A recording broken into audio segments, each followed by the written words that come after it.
आखिरकार जम्मू कश्मीर के युवाओं को सरकार कब तक अनदेखा करती रहेगी? 9 जून को एक नोटिफिकेशन आती है जिसमें नायब तहसीलदार की कुछ पोस्टें आती हैं और उसके बाद प्रोटेस्ट शुरू हो जाते हैं। कारण ये था कि उन पोस्टों के लिए उर्दू जो है कंपलसरी है। हालांकि मैरिट में वो उर्दू ऐड नहीं की जाएगी, पर बच्चों को जो है उर्दू आना जरूरी होगी।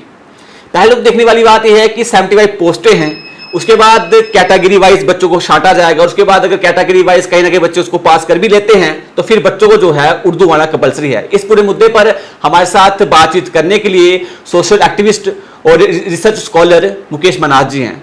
मुकेश जी, सबसे पहले बहुत बहुत स्वागत आपका। धन्यवाद जी, बहुत बहुत धन्यवाद आपका। मुकेश जी, बात करेंगे, पहले तो बेरोजगारी बहुत है, पर दूसरी ओर जब हम देखते हैं कि वो नोटिफिकेशन आती है तो इस तरह के उर्दू में बच्चों को अटकाना कहाँ तक आपको लगता है कि ये सही है? देखिए, जिस प्रकार से अभी Jammu Kashmir service selection board द्वारा जो एक नोटिफिकेशन जारी किया गया, नायब तहसीलदार की पोस्टें जो आई अभी जम्मू कश्मीर की सरकार द्वारा एडवर्टीज़ की गई, उसके बाद फिर उसका सिलेबस हम सबके समक्ष आया। 75 पोस्ट है, 75 पोस्ट आई थिंक पिछली जो रिक्रूटमेंट थी 2019 के अंदर हुई, आज 4-5 सालों के बाद लगभग ये रिक्रूटमेंट हो रही है और 75 पोस्ट जो है नायब तहसीलदार की आई है। हमने देखा कि जिस प्रकार से उसका सिलेबस जो कंप्राइज हुआ, टू पार्ट्स में कंप्राइज हुआ, एक ऑब्जेक्टिव टाइप में आ रहा है और दूसरा डिस्क्रिप्टिव पेपर। तो ठीक है, ऑब्जेक्टिव टाइप जो क्वेश्चन आएंगे वो तो इंग्लिश कंपलसरी है सबके लिए, उसमें आने वाले, लेकिन जो डिस्क्रिप्टिव पेपर में क्वालिफाइंग नेचर, ठीक है, उन्होंने एक टर्म यूज करा है कि Urdu is a qualifying nature, लेकिन द पॉइंट इज़ कि उस क्वालिफाइंग नेचर के अंदर आपको कंपलसरी ऐसे लिखना है। और जम्मू के अंदर, मैं कश्मीर की बात नहीं करूंगा, कश्मीर के अंदर मैक्सिमम लोग उर्दू पढ़ते हैं, पर जम्मू के अंदर 90% लोग युवा ऐसे हैं जो उर्दू नहीं पढ़ते हैं। तो प्रश्न उठते हैं यहाँ सरकार की मंशा पर, सरकार के काम पर, कि क्यों उर्दू को आप कंपलसरी मैंडेटरी कर रहे हो। आप जम्मू के युवाओं को बरगलाने का काम कर रहे हो, जम्मू के युवाओं के साथ आप कहीं ना कहीं भेदभाव, डिस्क्रिमिनेट कर रहे हो। और जो ये एक मेरे को लग रहा है कहीं ना कहीं जो चेंज सरकार ला रही है, क्योंकि अभी पिछले दिनों चेंजेस आए जम्मू कश्मीर के अंदर, हमने देखा 370 हटने के बाद हमारी ऑफिशियल लैंग्वेजेस चेंज हुई, ठीक है, उर्दू उसके अंदर इंक्लूड है, डोगरी है, हिंदी है, इंग्लिश है, ठीक है, कश्मीरी है, लेकिन आपने कंपलसरी उर्दू को कर दिया और सीधा सीधा जम्मू के युवाओं के साथ भेदभाव है और जम्मू के युवाओं को वो डिप्राइव कर रहे हैं ऐसी नौकरी, इस नौकरी को लेने से। बिल्कुल, एक हम देखें अगर तो जम्मू कश्मीर सबको पता है कि उर्दू कौन पढ़ता है, और आपको ये नहीं लगता कि कहीं ना कहीं विशेष एक समुदाय को लाभ पहुंचाने के लिए सब किया गया है? बिल्कुल, देखिए, विशेष समुदाय, सरकार की क्या मंशा, ये तो सरकार को क्लियर करना चाहिए, सरकार के प्रवक्ताओं को क्लियर करना चाहिए, सरकार के मंत्रियों को क्लियर करना चाहिए, एनसी सरकार के मंत्रियों को ये क्लियर करना चाहिए कि उनकी मंशा क्या है। लेकिन समझने का विषय है कि हम जेकेएस का एग्जाम देते हैं तो जेकेएस के अंदर कोई उर्दू कंपलसरी नहीं है। एनटी के लिए जा रहे हो, नायब तहसीलदार के लिए जा रहे हो, बड़े इस पर आर्गूमेंट आ रहे हैं। मैं सोशल मीडिया के हम लोग देख रहे हैं, जो कुछ लोग जो इस आर्गूमेंट पे आ रहे हैं कि भाई तहसीलदार और पटवारी में तो उर्दू होनी चाहिए, ठीक है, ये भी हम देख रहे हैं, बहुत सारे युवा ऐसा कह रहे हैं, लेकिन संख्या कम है उनकी, क्योंकि लेकिन उनको भी एक बात समझनी पड़ेगी कि अगर आप ये आर्गुमेंट दे रहे हो, लेकिन हम 2019 के बाद हमारे यहाँ जो रिकॉर्ड है वो चेंज हो रहा है। अब हम लोग इंग्लिश हिंदी की ओर बढ़ रहे हैं। और दूसरी बात, जब ऐसी चीजें लाने की जरूरत क्या है, कहीं ना कहीं आप भेदभाव तो कर ही रहे हो, विशेष समुदाय को आप फायदा दे रहे हो कि नहीं दे रहे हो, ये तो सरकार को क्लियर करना चाहिए। लेकिन एक बात तो स्पष्ट है कि आप जम्मू, स्पेशली मैं जम्मू रीजन की बात करूंगा, जम्मू रीजन का जितना यूथ है जो कॉलेज, स्कूल, यूनिवर्सिटीज के अंदर पढ़ रहा है, जो आज पीएचडी कर रहा है, जो भी मास्टर्स की पढ़ाई कर रहा है, जो तैयारी कर रहा है नायब तहसीलदार के लिए, मेरे को लग रहा है ऐसे बहुत सारे स्टूडेंट्स हैं जो पोस्ट ग्रेजुएशन करने के बाद या फिर पीएचडी, ड्यूरिंग पीएचडी के अंदर जो लोग हैं वो तैयारी करते हैं पर्टिकुलरली कि हाँ हमारे यहाँ नायब तहसीलदार की पोस्टें आएंगी, हम उसके लिए अपीयर होंगे। लेकिन आप इस प्रकार का एक ऐसा निर्णय लाते हो जो निंदनीय निर्णय है, जिसके कारण मेरे को लगता है कि आप हजारों युवाओं के साथ आप भेदभाव कर रहे हो। ये गलत चीज है और सरकार को इस पर सोचना चाहिए। और दूसरा, हमको थोड़ा सा इसकी जो है वो इसका एनालिसिस भी करना चाहिए कि ऐसी चीजें लाने की जरूरत क्यों पड़ी। एक मैं उदाहरण देता हूं कि 2019 के अंदर जब नायब तहसीलदार की रिक्रूटमेंट हुई, थोड़ा हमको पिछला पक्ष भी देखना चाहिए, तो 817 लोग आफ्टर क्वालिफाइंग द एग्जाम वो लोग जो है वो इंटरव्यू के लिए अपीयर होते हैं। उसमें से एक पर्टिकुलर 126 कैंडिडेट रिजेक्ट किए गए।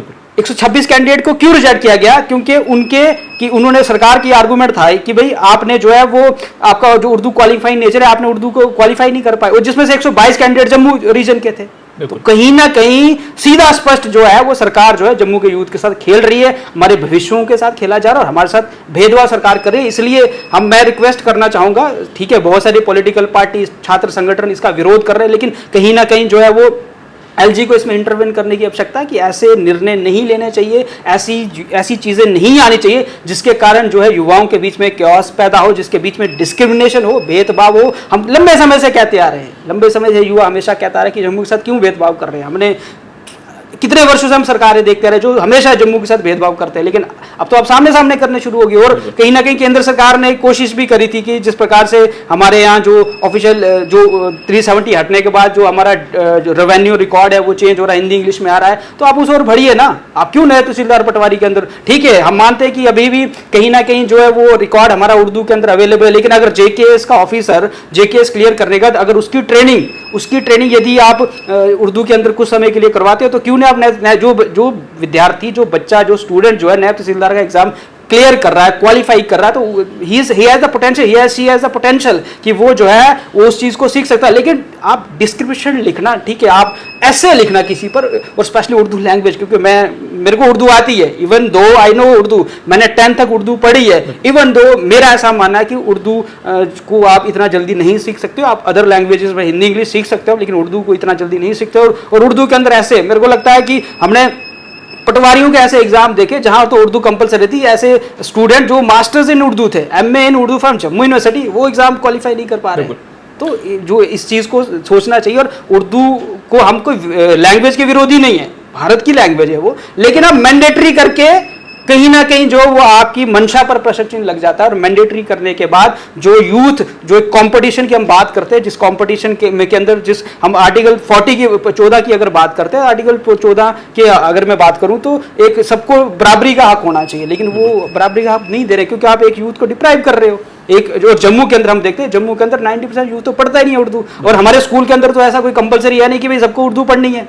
अगर आपको इस प्रकार के निर्णय लेने भी है तो फिर कंपलसरी करो ना। आप बिल्कुल, आप क्या कर रहे हो, नीचे से तो जड़ें कुछ और बना रहे हो, ऊपर जाके कोई चीज को इंपोज कर रहे हो आप। तो कहीं ना कहीं स्ट्रैटेजी, पॉलिसी, उस पर काम करने की आवश्यकता, और ऐसी चीजें नहीं होनी चाहिए। बिल्कुल इसी से जुड़ता हुआ सवाल है कि जिस तरह से जम्मू सूबे की बात करें, चाहे वो जम्मू हो, उधमपुर हो, सांबा, कठुआ, यहाँ तो उर्दू ना के बराबर है, और शायद है भी नहीं। और बड़ी बात यह है कि जब किसी गांव में हम जाते हैं या किसी लोग, शायद हमारी फैमिलीज भी ऐसी होंगी जिनको शायद उनको अपने डॉक्यूमेंट्स जो है जमीन के वो भी उर्दू में पढ़ना नहीं आते, हालांकि आर्टिकल 370 के बाद उसको चेंजेस किया गया, हिंदी इंग्लिश में लाया गया। तो क्या लगता है कि कहीं ना कहीं जितनी भी जम्मू सूबे की डिस्ट्रिक्ट है उनके साथ नाइंसाफी हो रही है? बिल्कुल बिल्कुल नाइंसाफी है जी, सामने सामने दिख रहा है, नाइंसाफी कर रही है। और उर्दू के अंदर दूसरी एक बात और मैं आपको बता दूं कि इवन जो उर्दू पढ़ा हुआ स्टूडेंट होता है ना, वो भी नहीं जानता है जो पटवारियों की जो लैंग्वेज लिखी होती है उन्होंने। और ऐसी चीजें करने की जरूरत क्या है, आवश्यकताएं क्या है? सरकार से मेरा प्रश्न है, उमर अब्दुल्ला साहब से हमारा प्रश्न है, हमारी पूरी नेशनल कॉन्फ्रेंस से प्रश्न है कि ऐसी चीजें आवश्यकता क्या, जरूरत क्या पड़ी आपको कि आप जो है इस प्रकार का निर्णय लो? आप चीजों को बदल रहे हो ना। हम देखते आ रहे हैं कि 370 के बाद चीजें बदल रही हैं, हमने देखा कि जो है हमारा रिकॉर्ड्स बदल रहा है। तो आप ठीक है ना, कंपटीशन लड़ाइए आप, इंग्लिश हिंदी, जिसको 2 लैंग्वेजेस मेरे को लगता है होनी चाहिए। लोग बात ये भी करें कि डोगरी को भी लाइए, ठीक है डोगरी को लाइए, लेकिन डोगरी भी लोग नहीं जानते हैं। बिल्कुल हाँ, क्योंकि वो भी नहीं पढ़ाई जाती स्कूलों के अंदर ना। आप देखो, आप बेस क्या तैयार कर रहे हो हमारे, मैं सीधा आ जाता हूँ। देखो हमको बात प्रैक्टिकल करनी चाहिए, हवा हवाई या पॉलिटिकल बात करने की आवश्यकता नहीं है, वो नेताओं का काम है, वो करेंगे। भी प्रैक्टिकली हमारे स्कूलों के अंदर क्या पढ़ाया जाता है, हम तो हिंदी इंग्लिश पढ़ते हैं ना। मैं जम्मू की बात करूँ, कश्मीर के अंदर क्या पढ़ाया जाता है उतना अवेयर तो है हम लोग, लेकिन ठीक है वहाँ उर्दू होगी, यहाँ तो सारे हम लोग हिंदी इंग्लिश पढ़ने वाले लोग हैं, हिंदी इंग्लिश हम लोग पढ़ते हैं अच्छे खासे से। तो फिर जब हिंदी इंग्लिश हमने 12th तक हिंदी इंग्लिश पढ़ी, हमने ग्रेजुएशन जो इंग्लिश के अंदर, जब हम ग्रेजुएशन के अंदर आते हैं, जो लोग मेरे को लगता है कि जानते हैं चीज़ों को, तो हम कॉलेज के अंदर जाते हैं या इवन किसी इंटीग्रेटेड कोर्स के अंदर जाते हैं तो हम इंग्लिश के अंदर पढ़ रहे हैं। हम चाहे साइंसेस ले रहे हैं, कॉमर्स ले रहे हैं, हम लोग चाहे सोशल साइंस के अंदर पढ़ते हैं, इंग्लिश के अंदर पढ़ते हैं। फिर हम मास्टर्स के लिए चले जाते हैं तो इंग्लिश पढ़ रहे हैं। सारी चीजें हमारी इंग्लिश में हो रही है। और एकदम से सरकार कहती है कि हम लोग जो नायब तहसीलदार की पोस्टें निकाले उसमें आपको क्वालिफाइंग नेचर, ठीक है सरकार ने वो वर्ड का यूज, लेकिन उस क्वालिफाइंग नेचर के अंदर भी हमको ऐसे लिखना पड़ेगा, अगर क्वालिफाई कर पा रहे तो ही हम लोग आगे बढ़ेंगे, नहीं कर पा रहे तो नहीं बढ़ेंगे। फिर तो प्रैक्टिकली सरकार को भी सोचना चाहिए। मेरे को लगता है जिन लोगों ने ये पॉलिसी या ये ड्राफ्ट बनाया है वो लोग, मेरे को लग रहा है अगर वो ऑफिसर भी होंगे तो हवाई ऑफिसर है, वो ग्राउंड पर क्या आ रहा है उनको जानकारी नहीं। और जो आपका प्रश्न था, ये जो हमारा जम्मू, कठुआ, सांबा जितने सारे डिस्ट्रिक्ट है, उधमपुर हो या इनके कदर सरासर नाइंसाफी है। बिल्कुल, क्योंकि यहाँ के लोग, हम लोग नहीं पढ़ते हैं, और हमारे ना घरों के अंदर की कोई कहता है, ना हमारे ऐसे कल्चर है। हम कोई उर्दू के विरोधी नहीं है, हमारी लैंग्वेज है, लेकिन एक कल्चर भी तो है ना यहाँ का, बिल्कुल उसको भी समझने की आवश्यकता है। कौन सा आप चले जाओ, हम लोग यहाँ एसपी स्मार्ट के अंदर चले जाएं, मैं स्कूल के आऊंगा ना, क्योंकि स्कूल से तो बच्चा कॉलेज में आता है ना। एसपी स्मार्ट के अंदर कितने बच्चे उर्दू पढ़ते हैं? बिल्कुल। डीपीएस के अंदर कितने बच्चे उर्दू पढ़ते हैं? कि सरकारी स्कूल के अंदर कितने बच्चे उर्दू पढ़ रहे हैं, तो वही तो खेत है, वही जो हम लोग वहाँ जो प्रोडक्शन होगी उसी के बाद तो स्टूडेंट जो विद्यार्थी है वो कॉलेज यूनिवर्सिटी के अंदर आएगा ना। बिल्कुल। तो सीधी सी बात है, और सीधा कोई दाएं बाएं जाने की जरूरत नहीं है, सीधा डिस्क्रिमिनेशन है जम्मू के युवाओं के साथ। और सरकार चाहती है नहीं कि जम्मू का यूथ जो है वो नायब तहसीलदार बने, ये सरकार पर प्रश्न चाहिए, वो चाहती नहीं है। वो क्यों नहीं बने वो सरकार को बताना पड़ेगा, क्योंकि उनको चोरियां करनी होगी, तो सारा तो रेवेन्यू का रिकॉर्ड तो नायब तहसीलदार पटवारी के हाथ में है। सिस्टम ही वैसा है हमारा, आज तक तो यही चलता आया। किसी की फर्जी कर दिया उन्होंने, उर्दू में लिखे आते बेचारे गरीब बंदे हैं जी, उनको तो पता कुछ नहीं होता। बिल्कुल। एक बंदा जो जिसको, क्योंकि आप देखना ना, कभी जाओ आप ऑफिस के अंदर, इवन हम लोग पुलिस स्टेशन जाते हैं, प्रैक्टिकली मैं बात करूंगा, छोड़ दो बाकी, हम पुलिस स्टेशन जाते हैं, जो मुंशी साहब होते हैं, मुंशी साहब लिखते हैं दरख्वास्त, वो दरख्वास्त को पढ़ना, कोई आप MA वाला जो उर्दू वाला उससे पढ़वा के दिखा दो, आप पता नहीं कौन सी फारसी लिखी होती है भाई। लैंग्वेज एक क्या होता है, language is a source of communication, simple communication का सोर्स है। लैंग्वेज के थ्रू जो है आप अपनी बात को कम्युनिकेट करते हो, और वो कम्युनिकेशन के अंदर हम बता ही नहीं पा रहे, तो वो लैंग्वेज का क्या है। तो जो लैंग्वेज हम स्कूल्स के अंदर पढ़ा रहे हैं, जो लैंग्वेज हम कॉलेज के अंदर पढ़ा रहे, जो लैंग्वेज यूनिवर्सिटीज़ के अंदर पढ़ाई जा रही है, उस पर आप बात करिए ना। हम ये नहीं कह रहे कि भाई जो जिन स्टूडेंट ने उर्दू पढ़ी है वो गलत नहीं, वो लैंग्वेज है, उसको बचाना है हमारे को, उसको भी हमारा ही काम है बचाना। लेकिन जब एक पॉपुलेशन किसी जगह पर 90% पॉपुलेशन वो पढ़ी नहीं रही है, आप उसको मैंडेटरी करो, मतलब आपने 90% लोगों को कंपटीशन हटा दिया ना, 10% के बीच में कंपटीशन कर रहे हो, मतलब जम्मू संभाग हट गया, कश्मीर के लड़के लगाने आपने, वहाँ के युवाओं को लगाओगे आप, तो ये तो गलत है। बिल्कुल। और बड़ी बात करेंगे कि जिन्होंने ये नीतियां बनाई है, जिन्होंने ये नोटिफिकेशन निकाला, विशेषकर उन्होंने आर्टिकल 14 राइट टू इक्वलिटी का भी कहीं ना कहीं उन्होंने उसको दरकिनार रखकर ये बात कही। क्या लगता है आपको? बिल्कुल बिल्कुल गलत चीज़ है जी। आर्टिकल 14 का तो उन्होंने उल्लंघन किया ही है, साथ में मंशा सरकार की मानसिकता पर प्रश्न चिन्ह हो गया। बिल्कुल। आपने 15 के अंदर भी उर्दू को कंपलसरी किया, तब भी विरोध किया गया, सभी संगठन, सामाजिक संगठन आए। मैं तब that time I was in college, I was in first year, तो हम लोग जब मतलब 18-19 साल मेरी एज थी, तो हम लोग भी देखते थे, पढ़ते थे हम लोग, अरे क्या कर रही सरकार। बिल्कुल। फिर हमने देखा 2019 के अंदर भी हुआ, ठीक है, आज 25 चल रहा, तब भी हो रहा है। ये भाई जरूरत क्या है? आप कम से कम एक बार ये तो देखो समाज क्या चाह रहा, क्योंकि हम डेमोक्रेसी के अंदर है, तो democracy is of the people, for the people and by the people. ठीक है, हमने वोट देकर आपको अपना लॉ मेकर बना दिया, लेकिन लॉ मेकर का क्या मतलब, कुछ भी कर दो भाई, जम्मू के आवाज कौन उठाएगा, जम्मू का युवा कहाँ जाएगा। आप एक तो सरकारी नौकरी आई नहीं आज पर, बड़ी रेयर ऑफ द रेयरेस्ट है, ठीक है, reason whatever the reason, I will not go through that, लेकिन अगर जितनी आ रही है उसके अंदर भी आप हमको तो आप पीछे कर रहे हो भाई। जो जम्मू यूनिवर्सिटी के अंदर जो हमारे विद्यार्थी पढ़ रहे हैं, और साइंस कॉलेज के अंदर पढ़ रहा, क्लस्टर के अंदर पढ़ रहा, सेंट्रल यूनिवर्सिटी, एग्रीकल्चर यूनिवर्सिटी के अंदर पढ़ रहा, वो कहाँ जाएगा बेचारा। बिल्कुल।